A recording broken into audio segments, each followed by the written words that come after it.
કેમિકલયુક્ત પાણી જોવા મળ્યું છે। મફતનગરમાં કેમિકલયુક્ત પાણી ભરાતા સ્થાનિકોને હાલાકી। મિલોનું વેસ્ટેજ કેમિકલ ડ્રેનેજમાં છોડાતું હોવાનો આરોપ। તંત્ર દ્વારા વધુ 18 મિલના ડ્રેનેજ કનેક્શન સીલ કરાયા। તંત્ર દ્વારા યોગ્ય કામગીરી ન કરાતી હોવાનો સ્થાનિકોનો આક્ષેપ। કેમિકલયુક્ત પાણીથી લોકોને ચામડીના રોગ થવાની ભીતિ। સ્થાનિક કોર્પોરેટરે અધિકારીઓની કામગીરી પર ઉઠાવ્યા સવાલ। એસએમસી અને જીપીસીબીના અધિકારીઓની મિલીભગત તેવું કોર્પોરેટરનું કહેવું છે। ઉલ્લેખનીય છે કે સુરતના ઉધના વિસ્તારમાં થોડા દિવસ પહેલા જ કલરવાળું પાણી નીકળ્યું હતું અને આ બનાવની જાણ થતાં મેયર અને ધારાસભ્યો સ્થળ પર દોડી આવ્યા હતા। ત્યારબાદ તેમણે તાત્કાલિક જીપીસીબીને તપાસના આદેશ આપ્યા હતા। એસએમસી અને જીપીસીબી અધિકારીઓએ જીઆઈડીસી વિસ્તારનો સર્વે કર્યો હતો। તેમની તપાસ દરમિયાન 4 મિલમાં ખોટા ડ્રેનેજ કનેક્શન સામે આવતા કનેક્શન સીલ કરવામાં આવ્યા હતા। જો કે મફતનગરમાં કેમિકલયુક્ત પાણી નીકળતા સ્થાનિકોને હાલાકી વેઠવાનો વારો આવ્યો છે। અનેક વખત રજૂઆત છતાં તંત્ર દ્વારા નક્કર કામગીરી કરવામાં ન આવતી હોવાનો સ્થાનિકોનો આરોપ છે। સુરત શહેરની અંદર એક પછી એક સમસ્યાઓ છે તે સામે આવી રહી છે, કારણ કે તંત્રના પાપે લોકોએ છે સમસ્યાનો સામનો કરવો પડી રહ્યો છે। સૌપ્રથમ તો જે ભારે વરસાદ પડવાના કારણે રોડ રસ્તા ખરાબ થયા, ત્યારબાદ ખાડીપુરની સ્થિતિ સર્જાઈ। હવે કેટલાક વિસ્તારોની અંદર કલરવાળું જે પાણી આવી રહ્યું છે અને તેના કારણે સ્થાનિક લોકોએ ભારે મુશ્કેલીનો જે સામનો કરવો પડી રહ્યો છે। ઉધના વિસ્તારની વાત કરીએ તો ઉધના વિસ્તારની અંદર થોડા દિવસ અગાઉ પણ મેન રોડ ઉપર જે કલરવાળું જે પાણી નીકળ્યું હતું અને ત્યારબાદ ધારાસભ્ય અને મેયર દોડતા થયા હતા। અત્યારે જે રીતે દ્રશ્યો જોઈ શકાય છે કે ઉધનાના અંદરના જે વિસ્તારો છે ત્યાં પણ જે રેસિડેન્સ વિસ્તાર છે ત્યાં કલરવાળું જે પાણી આવી રહ્યું છે। દ્રશ્યોની અંદર જોઈ શકાય છે કે કલરની જે છાપ છે તે અહીંયા જોવા મળી રહી છે। કલરવાળું પાણી આવતાની સાથે સ્થાનિક લોકોએ ભારે મુશ્કેલીનો જે सामना करना पड़ रहा है। स्थानिक लोग તેમની સાથે बात કરીશું।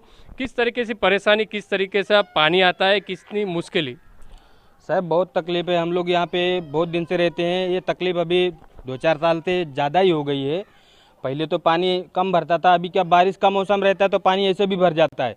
नहीं भी बारिश रहती है तो भी पानी भरा रहता है। हम लोग ने बहुत फरियाद करी, बहुत बार कंप्लेन करी, कोई कुछ सुनता नहीं।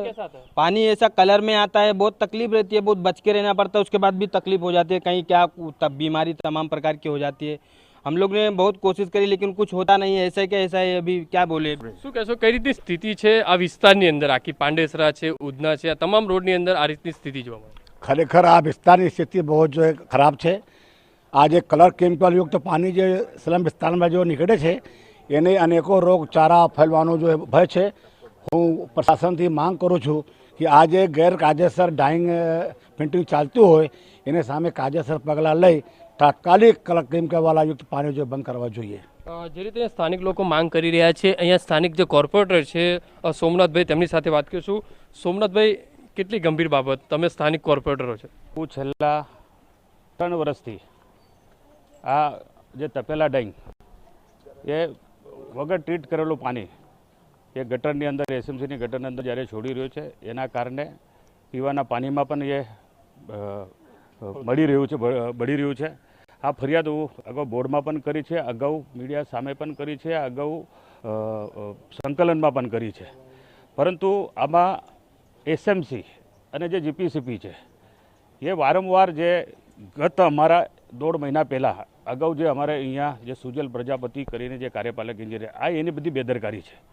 આ માણસ સામે અમે બહુ બધી જ બાયો ચડાવી હતી, પરંતુ એમને આ ગેરકાયદેસર તપેલા એમના સમય દરમિયાન આ બધા જ્યારે બન્યા છે અને એ હવે બદલી થઈને બીજી જગ્યાએ જઈ લાગ્યા, પરંતુ આ વેઠવી રહ્યા છે આની ગરીબ અને સેવા વસ્તીની જનતા। અમે ખૂબ પરેશાન છે। અમે સમસ્યા એ છે, અમે જો હવે અતિ વરસાદ હોય ત્યારે પણ અહીંયા પાણી ભરાય। અમે આ વખતે છેલ્લા 3-4 વર્ષથી અમે જ્યારથી આ વિસ્તાર મારામાં આવ્યો છે ત્યારથી અમે એ લોકો માટે ફૂડ પેકેટની વ્યવસ્થા કરતા હોય છે, પાણીનો નિકાલ કરતા હોય છે। એસએમસી હાલ આજે પહેલીવાર મને અહીંયા કલરનું પાણી આ સોસાયટીમાં જોવા મળ્યું છે, પરંતુ જે મોરારજી વસાહત છે, સંજયનગર 2 છે, સંજયનગર 1 છે, એટલું જ નહીં, હવે મેઇન રોડ પર પણ જે પાણી આવ્યું છે, અમારો જે ટીપી 2નો જે વિસ્તાર છે જે પાંડેસરાને લગત, જે ત્યાં પણ એ બાજુનું પાણી બધી જ જગ્યા છે ને આ પીવાના પાણીમાં ભેળસેળ થયું છે। આ ખૂબ જ મતલબ ગંભીર બાબત છે અને આરોગ્ય માટે ખૂબ જ બધાને અમને પણ અને આ તમામ અમારી મતદારોને કે આ જનતાને ખૂબ હાનિકારક છે। કેટલી શું માંગ છે હવે કે અમે કોર્પોરેટર છો, કઈ રીતે ફરિયાદ કરશો? હું તો એસએમસીને હાથ જોડીને વિનંતી કરું છું, તમે આવા જે એ ગંભીર બાબત છે એ ગંભીર બાબતને લઈને તમે જે તપેલા ડાઇંગોને સીલ કરો છો, મિલોને સીલ કરો છો, કામ પૂરતું તમે કરો છો, બરાબર, પરંતુ એ કાયમી એનો કંઈક નિકાલ થાય. આ ખોટી રીતે આ મતલબ ખોટું પાણી અહીંયા જ્યારે છોડી રહ્યા છે અને એની ઉપર ફોજદારી ગુના દાખલ કરીને કાર્યવાહી કરવી જોઈએ. જે રીતે ફોજદારી ગુનો દાખલ થાય તે માટે સ્થાનિક લોકો અને કોર્પોરેટરની માંગ છે, કારણ કે જે મહાનગરપાલિકા દ્વારા અને જીપીસીપી દ્વારા માત્ર બતાવવા પૂરતી જે કામગીરી છે, જે સીલ કરવાની જે કામગીરી કરવામાં આવતી હોય છે, ફરીથી તે ડાઇંગ મિલ હોય અથવા તો જે તપેલા ડાઇંગ હોય છે તે ફરી શરૂ થતા હોય છે અને તેના કારણે કલરવાળું પાણી છે તે ગટરમાં જતું હોય છે અને ક્યાંક જે પીવાના પાણી હોય છે તે પીવાના પાણીની અંદર પણ ક્યાંક ને ક્યાંક ભેળસેળ થતું હોય છે. તેને લઈને લોકોમાં રોષ જોવા મળી રહ્યો છે. કેમેરામેન સંજય ચંડલ સાથે બલદેવ સુથાર, TV9 સુરત.